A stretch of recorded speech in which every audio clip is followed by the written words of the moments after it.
kaoa. So tunaozungumzia biblical marriage. Kwa hivyo ndio maana nakwambia ili tusichanganye mtu ambaye unajipata una strain sana kwa life. But una strain hii ni sijui kama ushaisoma maandiko, I think Matthew or Luke, but iko kwa gospel. Inaongelesha hao watumishi wa Mungu ambao wanapenda kubebesha watu mizigo ambayo hata hao wenyewe wakiekelewa hawezi ibeba na juu ushaipitia. So kuna baadhi ya vitu mingi kama hiyo.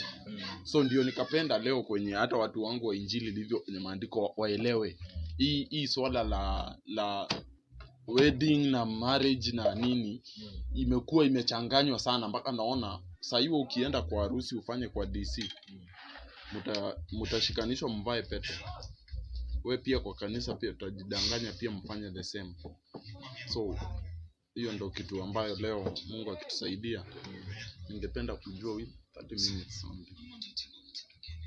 Baba, tunakushukuru kwa sababu ya hiki chakula, tunaomba ukatubariki tusaidie kwa jina la Yesu tunaomba na kuamini. Amen. Karibu. Asanteni kunikumbuka. Sasa kuna vitu zingine zinafanyika ambao hata tukifuatilia tuwezi pata the foundation na kuna vitu zingine tukifuatilia tunapata the foundation. Kitu marriage, biblical marriage na worldly marriage ama Christian marriage na Jewish marriage lakini mimi naona marriage ni I think ndugu yangu si ungeanza kutumia marriage ni marriage sinaona but there is one thing we have to remember about marriage. Kwa sababu wewe unaanzia kwa DC unapewa idhini uende uoe Kristo. Kwa sababu bila kwa DC nasikia huwezi kubalika kwa kanisa. Kuna wale tena wanaenda kwa DC waende waoane sijui kotini kwa attorney general waoane. Haya customer sijui kama pia wanaenda kwa DC kwanza. Nasikia siku hizi wanapewa certificate but nyinyi mnafanyia tu huko. But kitu ni marriage is the union between two people. Naona. But customary naona na Waislamu if you quote me right, Waislamu tunaruhusiwa kuwa na wake wanne na DC na yule DC yule DC anaturuhusu kuwa na wake wangapi lakini anakuja kwa Wakristo anatukataza. So sijui tukifika kuoa tunawaambia sisi ni Waislamu alafu ikifika kwa nini tunarudi kwa Ukristo. So siseme mke mmoja hapo. Okay. It can be between wives. One man and a wife. Na hiyo definition I think. Lakini ile kitu iko ni ndugu, tumeona watu wengi wameoana kwa kanisani. Watu wamefanya sherehe, watu wamekula. Baka bishop, pastor, whatever title they are given, wameidhinisha ya kwamba hii imekuwa ndoa takatifu ya kanisa. After some few moment, after a few time, hao watu tunaona wanawaachana. Na maanisha waliunganisha mili lakini roho za hawa watu hazikukuwa pamoja. They were not united spiritually. Walienda kuwaunganisha kimwili. Unaona? Kwa hivyo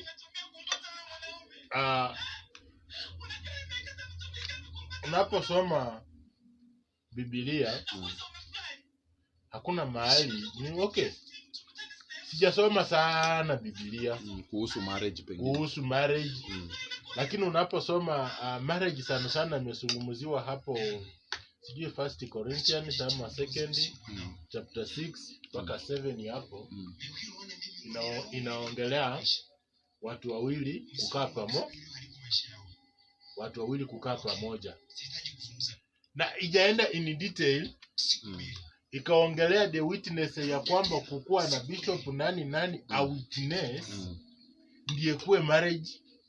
Hapana, imeongelea just union between two people. Kama ni kwa Uislamu between many wives, si ndio? Lakini sisi huku kwa Kristo tunaamini between one wife. Lakini sijaona ikienda sana ya kwamba ako madhabahu fulani nini. Simple and clear. Marriage, ndoa, ni kati ya watu wangapi? That's why ningependa ndugu yangu kujua ni kulingana, wewe for example umeongea point nikaelewa, na napenda na kupenda because una explain. Umeniambia ndoa ni ya wake 4 ama 3 ama 2 kulingana na Waislamu. Wakristo nao umeniambia kulingana na Ukristo, lakini ningependa pia uniambie kulingana na maandiko, kwa sababu ikiwa umesoma it is in New Testament, kuna mahali wanakataza kuna mtu mmoja tu peke yake anaruhusiwa kuwa na mke mmoja. Sijui kama ushawahi soma. Wewe ni okay. Askofu. Maandiko inasema askofu na awe wa mke mmoja ama deacon.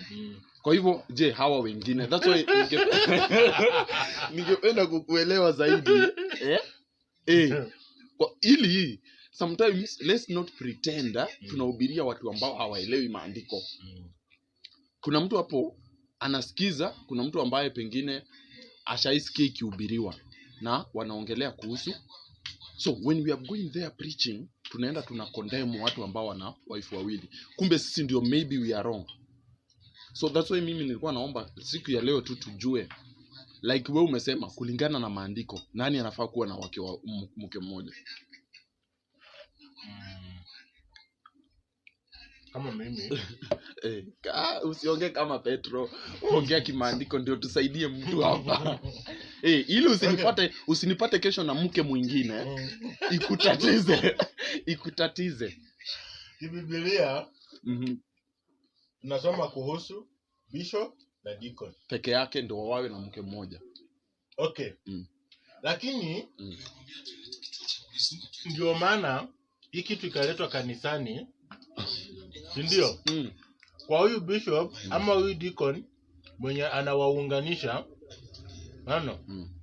kwa hivyo anapowaunganisha anataka mkae kama yeye. Unaona? Lakini si kama maandiko. Okay. Maandiko inasema deacon ama bishop. Ndio? Yeah. Kwa hivyo watu wenye anaongoza wanafaa wakae kama yeye. Unaona? Wasikuwe na wakewe wengi. Haya. Tunapokuja hapa kusema ati Biblia kitu ya kwanza Biblia imetuambia hivi. Mahali ambapo Biblia imeongea tuongee. Unaona? Ijaongeze kasema na wale wengine ambao wanaongozwa na deacon ama bishop waoe zaidi. Na kukata kidogo brother, na usikasirike. Umesema penye Biblia inaongea tuongee na penye inanyamaza tunyamaze. Na kuna mtu hapa pia angependa kuelewa. Kuna watu wanatumianga, unajua sisi kama Wakikuyu kuna wasichana, sisi tunatairingi wasichana kama ujui. Lakini Biblia imeongea tu kuhusu mwanamume atairi, Old Testament now. Unaona? Imeongelea huyo mwanamke, mwanaume atairiwe. So mimi nikitairisha msichana alafu nikwambie Biblia pale haikuendelea kusema tusitairishe msichana, ndakuwa correct? So sitaki uingie huko, because hata mimi ndakurudisha huko nikwambie si tunatairingi wasichana, kwa sababu Biblia pia haijakataza kutairisha wasichana. So ndio nataka kuhusu biblical marriage, I want you to guide me according to the Bible. Then you tell me about the procedure, because ndakuonyesha mnavaanga pete, si ndio? Do you know ukienda kwa DC ushikanishwe mnaweza vaa pete? Mnapewangwa certificate. Do you know Waislamu wanapewanga certificate? So is it biblical idea ama ni idea ya dunia? Hapo ndio sasa tukishaelewa marriage ni nini, pia utaniambia venye nyinyi mnafanya upelekwa kwa bishop huko. Je, is it biblical upelekwe kwa bishop? Na kwa sababu kuna time inafika maandiko inasema you will not worship in Jerusalem ama kwa milima. A true worshipper will worship in the spirit and in truth. Je, hiyo wakati ikifika hamutakuwa mkiona kuona na mtapelekwa kwa mabisho? Okay. Sijui kama ring pete. Sijui kama kwa Biblia iko. Okay, kuna vitu sijui ilitoka wapi. Vitu zingine hata Biblia, hata Injili inapohubiria kuna hawa watu wameenda Bible school. Hata kuhubiria Injili nyingine yani akihubiri Injili the way ana interpret the Bible it is like anatumia theology, hatumii spirit. Nimeanza kukupata ya kwamba venye hii pete haina mwisho, akili yako ikudanganye hii ndoa haina mwisho. So it is not now spiritual. Ni wewe unataka udanganye huyu mwananchi, udanganye msichana, umwambie venye hii pete haina mwisho, pia upendo wangu kwako hauna mwisho. But my friend, unaweza kuwa umevaa pete ya round na uvae net ya white, but you are not that white. So that's why napenda kwenye Injili ilivyo kwenye maandiko, mimi napenda isemwe venye iko. Ili kesho mtu asiende aseme mimi sitaki pete. Muanze kusema huyu ni nini? Maybe ana knowledge fulani yenye hauna. Number 2. Sijui kama ushaiona watu wenye wajaolewa hata kwa kanisa yenu na wamevaa pete. Number 2. Kampuni ambazo zinaunda pete. Wewe ungevaa ukipatana for what purpose? Wanaunda for what purpose? What purpose? Je, kuna kanisa zinaunda pete? Sasa hapo sijui. Hata mimi sijui. Unaona? Wenye wana manufacture hizi vitu ni wapi? Tungetaka tena kujua. Kama for example, there are people who make bread. Wanaunda mkate purposely ya kuuzia, kugain pesa.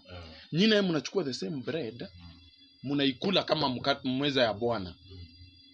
Unaona venye mwili wa Kristo umekuwa cheap. Huyu anatafuta pesa lakini nyinyi mshai convert vitu yake ni mwili wa Kristo. Hiyo ni topic ya another day. Leo mpenzi mtazamaji angependa kusikiza, je, wedding biblical marriage ni gani na inafaa kufuata procedure gani? Or pia ni mixer ya culture.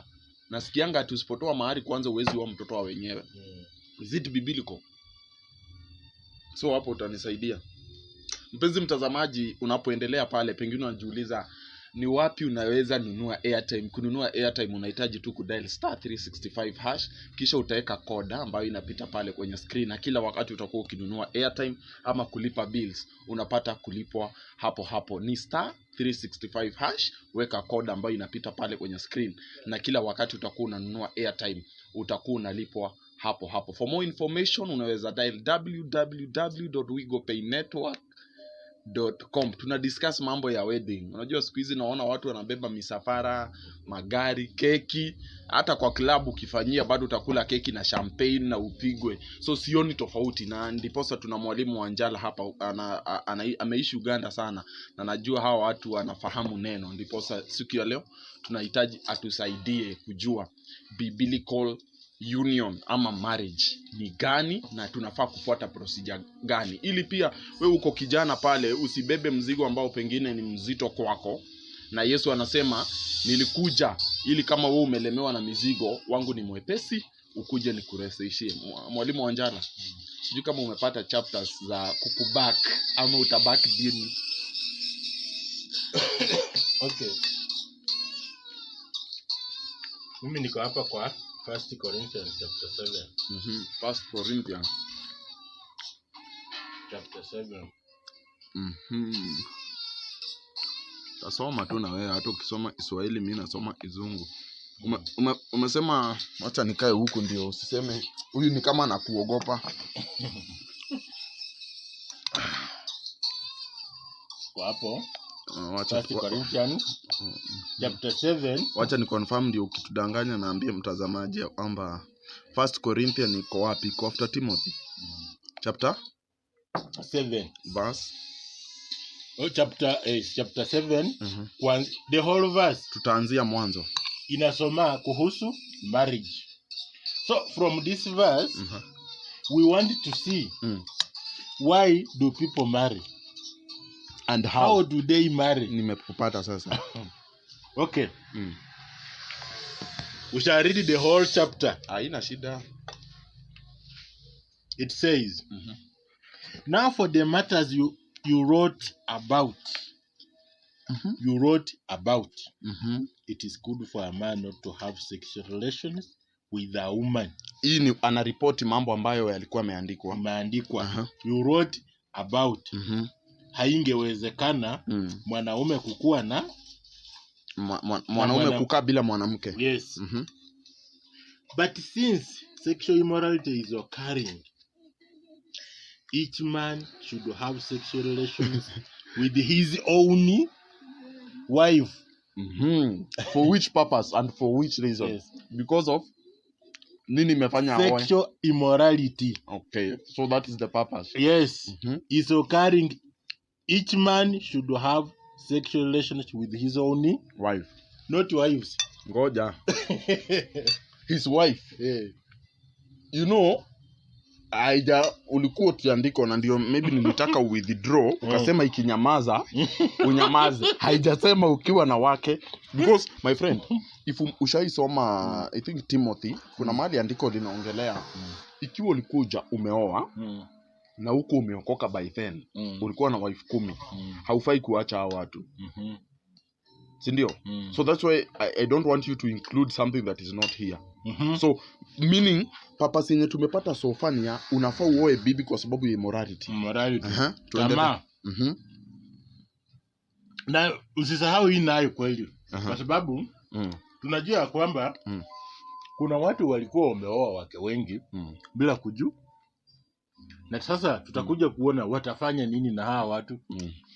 Acha tuendelee. Lakini hapa kitu ya kwanza tunafaa tuongelee wife. Wacha tu discuss wife because hiyo andiko inaongelea wife. And each woman so that is a wife with her own husband. And that is normal because you cannot have a woman having they are there but they are in secret. What is known mostly is a man with wives but not a woman with husbands. Hiyo kitu haijasikika sana. Kitu yenye kinasikika sana ni mwanaume na wake ama na mke. So here we are about a man and a wife. The husband should fulfill his marital duty to his wife and likewise the wife to her husband. Haya. Kwa hivyo hapa imekuja imeongelea kuhusu vile mtu anafaa kaa kwa nyumba yake nini. Kitu ya kwanza tumeanza verse 1 mpaka verse 4. Wametuambia tu haingewezekana ukuwe na bibi lakini kwa sababu ya hii na hii ukuwe naye. Na wajatuambia the reproach how to get a wife. We will because you know kuna chapters zinaongelea wake hata tunaweza paraphrase tu niambie Adam alikuwa na bibi alitolewa mbavu moja.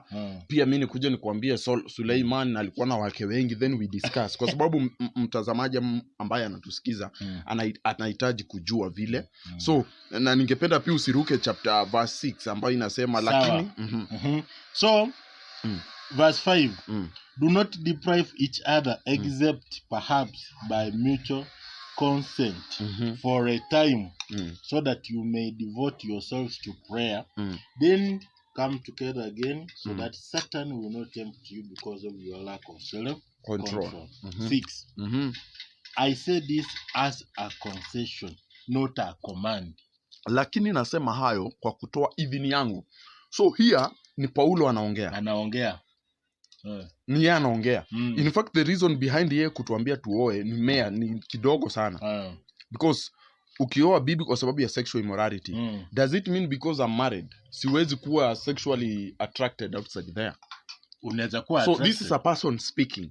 So ndani ya leo tungependa kuenda ndani kidogo for the 30 minutes or 45 minutes tuone nayo Kristo ama maandiko hasa instruction yenye tunapewa, wacha na reason ya kuoa ndio square sexual immorality. Immorality haiko kwa kuoa. Let's finish. Okay, let's finish with it. Verse 7. 7 inasema 6 says, I said this as a concession, not as a command. I wish that all of you were as me. That is Paul. But each of you has your own gift from God. Amesema ukweli. Mimi naweza hiyo, but hiyo ni gift yangu. Je, wewe una gift gani?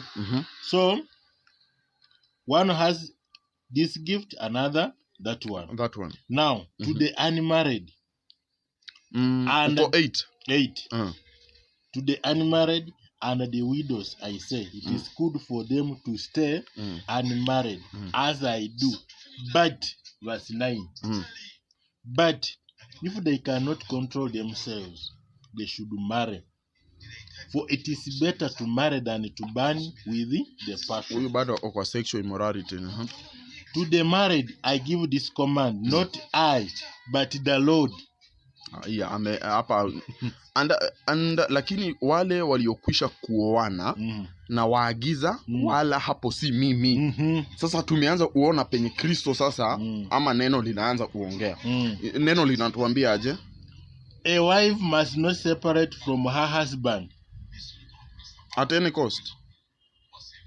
Tuendelee tu. But if she does, she must remain unmarried, or else be reconciled to her husband, and her husband must not divorce his wife. Napenda 12. Ebu fika 12. To the rest I say this. Huyo ni Paul, not the Lord. Ni vizuri wakati unasoma Biblia unaangalia penye watu wanasema ni mimi. Unaangalia penye Samson anaenda Gaza akiwa kama yeye na wakati anaenda akiwa na backup ya Kristo. Hapo anasema anapendekeza nini 12? 12. If any brother has a wife who is not a believer and is willing to live with him, he must not divorce her. If a woman has a husband who is not a believer and is willing to live with her, she must not divorce him. Kwa maana yule mwanamke pengine atachange na hali kadhalika. Lakini namba 15 anasema lakini yule asiyeamini akiondoka na aondoke. Hapo huyo ndugu mume au ndugu mke hafungiki. For example, nilikuwa na bibi akiniacha na hajaamini, naruhusiwa tena. If the unbeliever leaves, let it be so. The brother, na huyo ni nani anaongea? Ni yeye hapo. So the brother or the sister is not bound in such circumstances. Haezi fungwa kwa hiyo. God has called us to live in peace. Na maana sasa huyu mtu akienda na hajaokoka, mke wangu akienda na hajaokoka naruhusiwa kuoa. So you see, you can't tell a person, mpenzi mtazamaji, hauwezi ukaambilika ya kwamba usioe. This person needs to guide you. Ni wakati gani haufai kuoa? Because for example, if you read Matthew, kuna penye wanasema mke akifa, mke akifanya adultery, anaruhusiwa wewe unaruhusiwa kuachana na yeye. Si kusema tu ati unaruhusiwa kuwa na mke mmoja, unaruhusiwa kuwa na wake wengi ama hapana. So hapo tumeruhusiwa ya kwamba ikiwa mke wako hajaokoka, unaruhusiwa kuoa mke mwingine. So sijui ni wokovu ya dini ama sasa na ukumbuke hapo ni Paul ndiye anafanya nini? Wewe utanirudisha kwa ile topic ya parts of the Bible that you are not supposed to obey. Paul ndiye anasema maoni yake. Hiyo ni maoni yake. Tuendelee tu, tutapata tunaenda tukichanganua hiyo kitu. 17. Nevertheless, each person should live as a believer in whatever situation the Lord has assigned to them, just as God has called them. This is the rule I laid down in all the churches. What we are looking for? Marriage. We are looking for biblical marriage. How to enter into marriage biblically and why? Hiyo ndio kitu tunaangalia. But when I look at with who na wangapi pia. With how many? Hapa itakuwa tu mmoja tu. Utakuja kujua. Because nikikupeleka kwa askofu, unless uongeze, Biblia imesema mwenye anafaa kukatazwa ni askofu.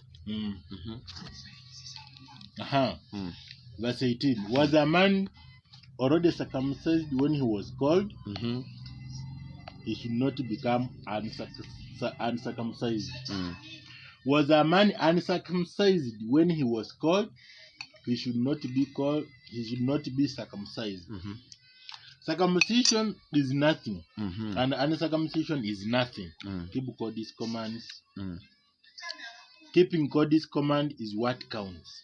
Each person should remain in the situation they were in when God called them. Let's come to 25. Now, about virgins, I have no command from the Lord, but I give a judgment as one who by the Lord's mercy is trustworthy. Because of the present crisis, I think that it is good for a man to remain as he is. Are you pledged to a woman? Do not seek to be released. Are you free from such a commitment? Do not look for a wife. But if you do marry, you have not sinned.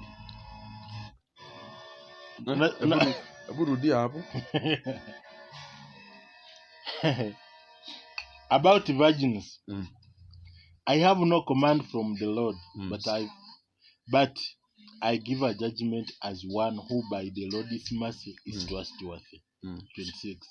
Because of the present crisis, I think that it is good for a man to remain as he is. Na ukumbuka huyu ni bado Paulo, hiyo ni maneno yake sasa. Yake tu. Are you pledged to a woman? Do not seek to be released. Are you free from such a commitment? Do not look for a wife. But if you do marry, you have not sinned. Another wife ama bibi wa kwanza? Huyo tu wa kwanza tu.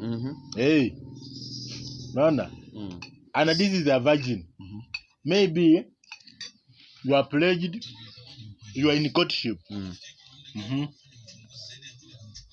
28. Okay.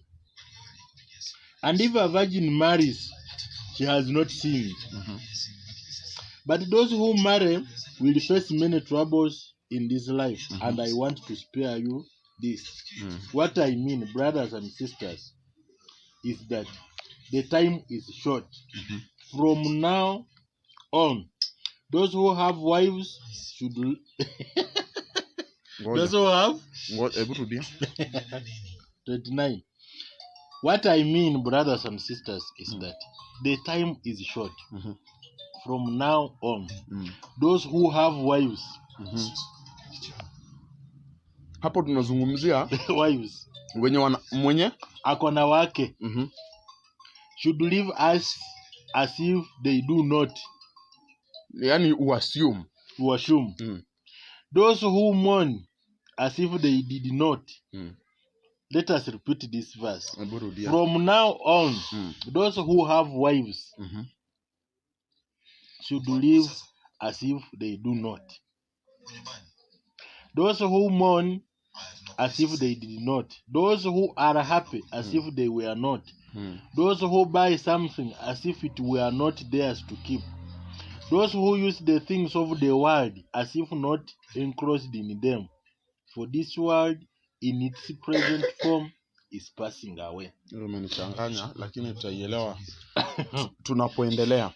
So kitu tunatafuta hapa ni biblical marriage. What is it? How do you get into it? Na mnaingia mkiwa na nani? Na aje. Hiyo ndio kitu tungependa sana kujua, because saa hii mimi naona dini zinafanya pete, keki, story watu wanaenda nyumbani. Mambo ya keki, mambo ya party, mambo ya ring. Sidhani kama kwa Biblia iko. But you are using it. But we are using it. That's why I told you. Most of the teachings of today, pastor, bishop, nani wanatufundisha kwa sababu wengi wanatumia theology. Mtu anaenda kwa mawazo yake ama philosophy. Wanatuambia usipofanya hii na hii haitakuwa umefanya kitu mzuri. Lakini tunapoangalia marriage ni watu wawili kuungana, waishi watu wawili wakae watu wawili, na hawa watu wawili wanapoungana wakae pamoja, they are now joined spiritually and fleshly. By who? By the it pleases God for a man to marry.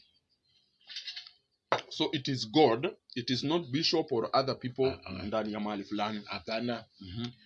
These are just witnesses. Yeah. Hawa ni washuhuda tu. But are they supposed to be there? Because we are discussing that. Okay. They are supposed to be there. But vitu zingine ambazo zinaingia kama pete, kama chakula, kama nini, hizo vitu zingine. It is as if, kwa Biblia hatujaziona. Wacha tuandikia mtu ambaye hivi ndiye aenda aoe. Mtu baada ya kuoa akae hivi nini? Avae hivi, akuwe na kitu fulani ya hapana. Vitu zingine zimekuja kama ni sheria ya dunia tu. Tujue, for example, ukiwa na karatasi ya serikali itambue huyu ameoana na huyu.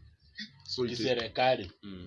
Lakini spiritually kwa Mungu hakuna karatasi. Na pia hiyo karatasi haisaidii. Hiyo karatasi haisaidii kwa sababu because mimi bibi kuniacha hata nikiwa na karatasi nini namzuia. Hakuna kitu inazuia karatasi. Hiyo karatasi haizuii watu wawili kuachana. Lakini hao watu wawili wanapoamua kukaa pamoja ni hao wameamua kukaa pamoja. So decision ya watu wangapi? Ama Mungu kuunganisha watu wawili bila mtu mwingine third party. We are just witnesses. Unaona? Lakini sasa ndio maana nakwambia tumechukua sheria ya duniani hapa inatawala watu wa Kristo. Watu wa Kristo inatawala. Unaona? Ya kwamba hata wawili hao wanapoana waachane tunawahukumu. Lakini wakiunganishwa Mungu kuwa hatukuwa. Kwa sababu these days, for example, inaweza kuwa kama jana Saturday watu walioana wakafanya pete. The beginning of next week hao watu waachane. Unajua sisi sasa wenye tunaona hao watu wameoana leo, lakini hatujui walijuana lini. Unaona? Pengine waliamua tu jana ukasema tuende tukae pamoja, lakini for the most of the time hao watu wamejuana. Wanajuana hata mpaka na tabia. Kwa hivyo wakifika kwa nyumba wanasema, hata hili vile tulikuwa tunajuana tu, lakini huyu anakaa huko, huyu anakaa huko. Unaona?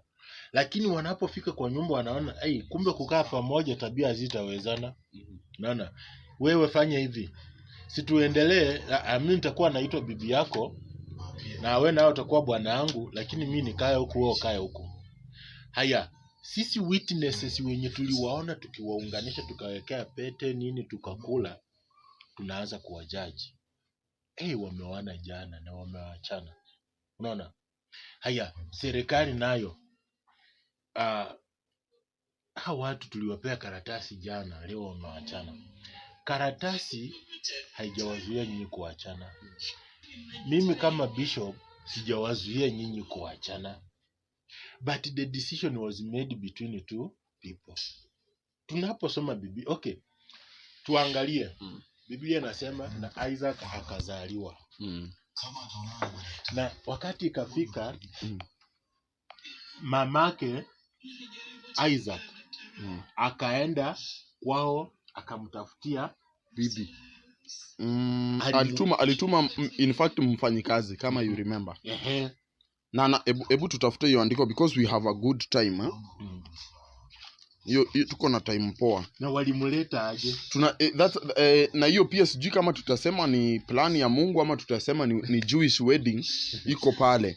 Mpenzi mtazamaji, nimekwambia unapohitaji airtime ama ulipa bills, kitu unahitaji kufanya ni kudial *365#, weka code ambayo inapita pale kwenye screen, na kila wakati utakuwa unanunua airtime ama kulipa bills unapata kulipwa hapo. Kitu unahitaji kufanya ni kujoin *365#, weka code ambayo inapita pale kwenye screen, na ukihitaji kutupigia pale kwenye description box kuna namba yetu ambayo unaweza kupiga. Niko na mwalimu Wanjala kutoka Uganda, na anatuelekeza kwenye topic ya biblical marriage, ile union ambayo iko pale kimaandiko, na ameweza kusema ya kwamba mambo kama vile kuvaa pete na kukata keki na kuvaa manguo meupe, hiyo ni sheria ya ulimwengu ambayo inatawala kanisa. Na sijui kanisa, kama wewe ni kanisa, unafaa kutake point there na uandike chini ya kwamba hizo vitu zote ambazo vinafanywa kwenye wedding, church wedding, hiyo ni biashara ama ni sheria ya ulimwengu ambayo inatawala kanisa. Kwa hivyo kanisa inafaa tukae macho. Je, kuna sheria ambazo pale zinatawala kanisa? Mpenzi mtazamaji, utaweza kutuambia pale, je, kuna sheria ambazo ni za ulimwengu lakini zinatawala kanisa, tunapoendelea na topic ya marriage according to the Bible. Mwalimu, sijui kama umepata andiko hilo tukaweze kusoma. Okay, wacha tusome, tuangalia hapo Genesis chapter 24. Genesis 24 utatusomea tu tuone. Hiyo ni baadhi ya harusi ambayo iko ndani ya maandiko, na pengine inaweza tu guide jinsi ambavyo tutaweza kujua biblical marriage inakaa aje. So mwalimu, tuendelee. Okay, wacha tuanzie hapo verse 1. Abraham was now very old, and the Lord had blessed him in every way. He said to the senior servant in his household, the one in charge of all that he had, put your hand under my thigh.